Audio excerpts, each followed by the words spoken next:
Hey guys, what's up? Scott here, and I know I'm making a video! Yay! Sorry for the lack of uploads recently, but hopefully we should be back on route now. But as you can tell, the Formula 1 season is starting next week, and we're going to talk about my picks for the Australian Grand Prix, where I think everyone is going to finish. But first of all, we're going to get in my picks for tonight's NASCAR race at California. Now, I know this is completely off topic, but let's just get on with it. So, now, I know this might sound like a bit of a boring or unpopular pick for today's race at California. So, no, not unpopular. No, this might be a boring pick, like, obvious pick for, California, but I'm going with Kevin Harvick. I'm sorry, he's won the last 3 races. But then again, there are also a lot of drivers who could do it. Martin Truex Jr. starting on the pole, Kyle Larson starting 3rd, Eric Jones is starting 4th.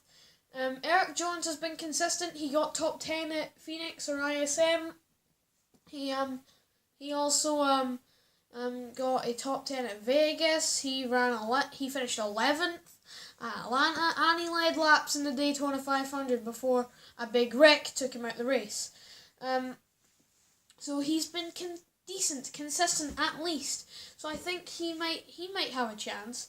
But Kevin Harvick, there's no stopping the guy. There really is no stopping the guy. He is starting 10th for today's race. Obviously. So you already might be saying, well, why is it so obvious of a pick then? Well, then again, he did win at ISM. Where did he start that race? That's right, 10th. Anyway, that's completely irrelevant. Back to my picks for next weekend's F1 race at Australia. And let's make some really wild predictions. So after pre-season, Mercedes are still the ones to beat. But I don't know about you, but I think Red Bull and Ferrari were sandbagging, and I think they're gonna turn it on in Australia. They're just saving up all their their full potential until Australia, because obviously you don't get any points for pre-season testing, because the season hasn't started yet. Anyway, moving on. So yeah, I think they might be teams to watch in Australia. I don't think we're gonna have Mercedes dominating, but yeah. Anyway, let's just get into my predictions. So we will start off with the drivers between 20th to 16th. Hang on, let me just get my little piece of paper that shows all the results, because I forget half the time. So let's start with the bottom 5 drivers. The drivers I believe will place their 16th to 20th are as follows: Kevin Magnussen, Brendan Hartley, Charles Leclerc, Lance Stroll, and Marcus Ericsson. I know, that shouldn't really be too hard to decide. So where do I put them all? So I have Ericsson P20, Stroll P19, just Abu Dhabi, Leclerc P18, Hartley P17, and Magnussen P16. I have Hartley so far down because he's got the Honda engine. I know that Toro Rosso have been good in pre-season testing, but I don't think they were really giving it their all. And I feel like if they were giving their all, then the car would have probably broke down. So yeah, I'm gonna have to say that I think that they're gonna finish near the back. So yeah. As for Kevin Magnussen, this was a difficult one for me because I mean, when you look at some when you look at drivers who I've not got in the bottom 5, like Sorokin, Gasly, drivers who have way less experience than Magnussen. I'm not saying that Magnussen's a veteran. It's only gonna be his 4th season in Formula 1. Well, his 4th full season. Because he did enter the 2015 Australian Grand Prix filling in for Alonso, but obviously he didn't even start that race. But basically, I I just think I just think that the rookies they might be able to impress. I don't think Magnussen's that good of a driver. I mean, you look at races like Abu Dhabi, you think of races like I don't know like maybe Hungary. Oh, you think of races like that, and like you just like Magnussen. He has had his good performances, like his first ever race in 2014, where he finished on the podium, or like Mexico and Japan, where he started fairly low down, just this last year, and then he finished in the points. So Magnussen, he's an average driver at best. I see him finishing P16 in this race. As for Charles Leclerc, he's in a Sauber. I mean, it's not quick at all. I think he's just gonna finish around where Sauber do, and that's gonna be 18th. Ericsson I have last because I mean it's Marcus Ericsson, and last Stroll I have 19th because it let's be honest. Abu Dhabi was literally his worst ever race. I feel it was probably even worse than races like oh god, how many bad races has Stroll had? Good lord. He's had a lot of bad races, like Brazil and Abu Dhabi. Don't get me wrong, there have been times where Lance Stroll has scored points on merit, like Canada last year, or like Monza last year. Those were good races. But apart from that, every single other one of his points were just luck based. I mean, you have Baku, you had to have Vettel. Yeah, he had to have Vettel throwing his toys out the pram. He had to have Raikkonen and Bottas making contact. He also needed Hulkenberg to make an uncharacteristic error and just slam it at the wall. He also needed the two Force Indias to crash at each other. He also needed his teammate to retire. He also needed he also needed Verstappen to retire. He needed Hamilton to lose his headrest. He needed Vettel to get the stop go penalty. If all those things didn't happen, even if one of those things didn't happen, he would have not been on that podium in Baku. I guarantee you that. Now we're moving on to Austria. Yeah, fairly alright. But then again, he wouldn't have finished in the points if the crash with Verstappen and Alonso and Kvyat didn't happen at the first corner. He would have probably been around P12, P13. Which is honestly great for Lance Stroll. Sorry, Stroll fanboys, if that many of you exist. Now we're moving on to... and also Singapore, he needed the crash to happen. Yeah, and also not to mention in Mexico, he did a very good race there. But he needed the collision between Vettel and Hamilton to happen. Otherwise, he would have still finished P8, which is a fairly decent result given A, the car he's in, and B, it's Lance Stroll. So yeah. Anyway, so that's my rant about Stroll's luck out of the way. Let's move on to the drivers 11th through 15th. So the drivers I have placing between 11th and 15th are Sergei Sorokin, Pierre Gasly, Romain Grosjean, Nico Hulkenberg, and Carlos Sainz. Yeah, that's a pretty good list right there. Not too different to what we saw this last year. I'm not very original at all, really. Let's be completely honest. But basically, because you've got Hulkenberg missing out on points again. You've got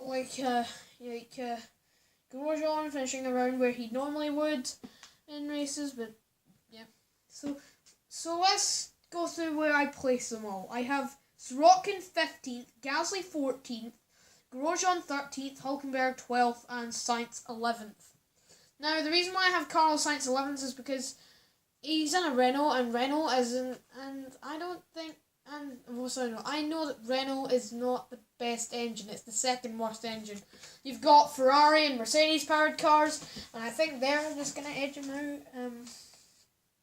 Like, you've got, like you look at guys that I've put in the points, like Ocon, Perez, the Force Indias, and I think, the reason why I think they're going to sneak in and not Sainz is because well, Sainz is in the Renault engine, which is the second worst engine, and plus, have you seen how many straights Australia has? It doesn't have that many, but it has quite a few. And obviously Sainz is going to lose time because he's on a slower engine. You get my point. As for Hulkenberg, it's mainly the same. Romain Grosjean, this is difficult for me because he qualified 6th here last year, and obviously a mechanical, and obviously a barbecue in his engine ultimately ultimately halted his race. So, I mean, I felt bad for him because that could have been, he could have, that would have been the best possible start to Haas's season, and he would have mimicked 2017 when he got 6th that day. So, yeah, my notifications are going crazy. I think the NASCAR race is actually underway. Rip. Anyway, let's just continue on with this. Gasly, I think he might impress. And Sorokin, I do not think he will impress at all. He was slower than Kubica in pre-season testing. I think that just shows that he's not gonna be a very good driver, and I think Sunday's race is gonna prove that. Now moving on to the drivers between 6th and 10th. They are Sergio Perez, Esteban Ocon, Stoffel Van Dorn, Fernando Alonso, and Kimi Raikkonen. Yeah, that's a pretty good list right there. Again, they're just like 11th through 15th. So yeah. Now the places I put them are Perez 10th, Ocon 9th, Van Dorn 8th, Alonso 7th, and Raikkonen 6th. No, I know what you're all thinking. Fernando Alonso? Are you kidding me? Alonso's gonna win a championship. Of course. All joking aside, yes, I do not have Kimi Raikkonen finishing in the top 5 in Australia. What am I thinking? Oh my god, he's a former world champion. He won this race in 2013 for Lotus. What are you thinking? You mad, man? No, hold it, pump the brakes.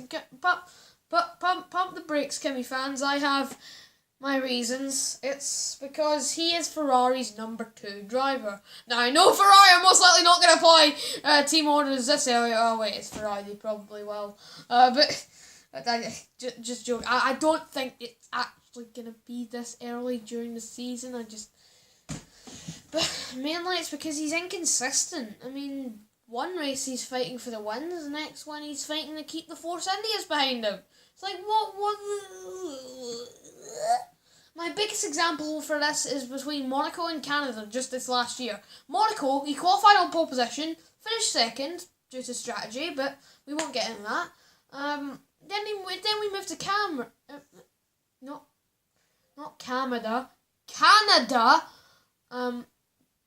And he ran terribly. I think he was like half a minute behind at the end or something. Hang on, I can't remember the results. I'll check after the video, and I'll put it in the description, or I'll put a comment down below telling you where he actually finished in that race, because I can't frankly be bothered. But yeah, he finished 7th in that race. 7th. Bear in mind he could have won the previous race in Monaco. I mean, if that doesn't show he's inconsistent, I don't know what does. Now, I'm not just bashing Kimi Raikkonen. I think he might be on his final decline, unfortunately, for all you Kimi fans. Now, for me, I'm not a Kimi fan. I never have been. And again, it's just like, ever since he's rejoined Ferrari, ever since like late 2013, his career has just went from somewhat decent to just plummeting to the floor. Because, I mean, there was late 2013, Abu Dhabi 2013, when he got sent to the back of the grid for, like, something to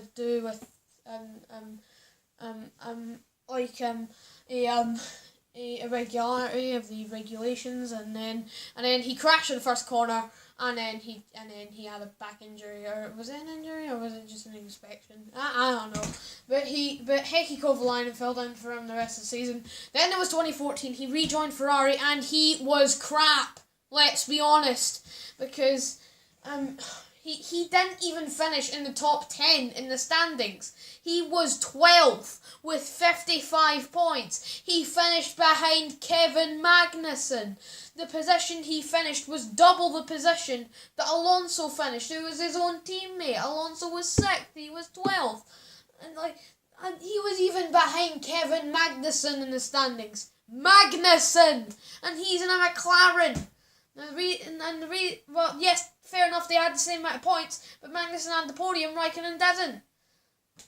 And then there was 2015, not too bad, he was 4th, fairly decent. 2016, he was 2nd at one point in the standings, and he finished 6th. He bottled the rest of that season, and so did Ferrari, really. They were just terrible all around that year, with reliability and strategy. Then it was 2017, team orders meant he could never win a race, and he was 4th, and he was 4th only because Ricciardo's hydraulics issue, I think it was hydraulics issue, in the final race in Abu Dhabi, and that was the reason why Raikkonen was 4th in the championship. So I think he's going to struggle again. Alonso, I was a bit on the fence. I was really on the fence about McLaren, given pre-season testing, because I mean it was a mixture of feelings for McLaren, really. It was a mixed bag of feelings for them. But yeah, I have them being like the Force India of this season. Like, they're just slowly climbing up. They're like improving. I have Alonso finishing 7th. He's a double world champion. Plus, he'll drag the car up wherever he starts. Van Dorn, I think he'll be pretty much the same. I think he'll be good backup driver for Alonso, like making sure like the Force Indias don't get in his way. The Force Indias, I think McLaren as a team with 8 constructors and 12 drivers championships, I think they might just edge ahead. Plus, the only way Force India would really win is if there was a budget cap. So yeah. So Ocon and Perez, I just have them standard, really. But yeah. So now the part you've all been waiting for. In fact, you already know who the top 5 is going to be. It's Sebastian Vettel, Lewis Hamilton, Daniel Ricciardo, Valtteri Bottas, and Max Verstappen between 1st and 5th. You're probably thinking, who am I picking to win? No. Here's where I have them. I have 5th being Max Verstappen, 4th being Valtteri Bottas, 3rd being Daniel Ricciardo, and my winner is Sebastian Vettel. I know, shocker. After pre-season, you'd think, oh no, it's going to be Mercedes 1-2. It's going to be an anticlimactic season. But as I said in the beginning of the video, I think Ferrari were sandbagging. I think they're going to turn up in Australia, I think they're just going to turn it on when they get to Australia, because that's when the season officially starts. And I think Vettel could, if he gets like good strategy like he did last year, then I think he could beat Hamilton again. Hamilton, I have finishing P2. He will only just lose the race this time. He won't lose it by 10 seconds or however much he lost it by last year. I think it was 10 seconds. Jesus Christ. Obviously part of that was due to Max Verstappen. But then again, wow. This time I only have Vettel winning by like half a second. Half a bloody second. It's going to be very close. Ricciardo, I have him finishing 3rd. Now, I know it's probably not going to happen because Max Verstappen, for God's sake, and Valtteri Bottas, they're 2 very, very strong drivers who... Verstappen, he's basically just a hothead, and he's going to do everything to get past you. But then again, so will Ricciardo, and Valtteri Bottas is obviously in a quicker car. Then Red Bull's another team I think were sandbagging in pre-season testing. I think they could do some stuff in Australia. Will they fight for the championship? I'm not sure, but I think they will have a say in it. Daniel Ricciardo, I have him finishing third, mainly because it would be a great story for Formula 1. And great for him to be the first Australian driver to finish on the podium at Australia. Wouldn't that be great? That would just be great. Because, I felt so bad for... I was gutted when I saw his car just stalling in last year's Australian Grand Prix. And then again, he had a good race there in 2016 when he was fourth. And also, he could have been the first Australian to finish on the podium in Australia in 2014, but obviously disqualification came in. Yeah. I think this time he's going to do it. As for Valtteri Bottas, it's a difficult one for me. He had a very strong last 3 races, really, in 2017, but he had a period where he was getting, like, 4th, 5th, and I think, he needs to deliver this season. I think he might crack under the pressure of, this season will determine if he's the next Mark Webber or the next Nico Rosberg. So I think the pressure might get to him a little bit, but I think he's still gonna have a good race, finish 4th, no worries there. As for Max Verstappen, I think he'll just have an average race and finish 5th. But those are my predictions for the Australian Grand Prix. Let me know yours down below in the comments, and I'll see you next time. Goodbye, guys.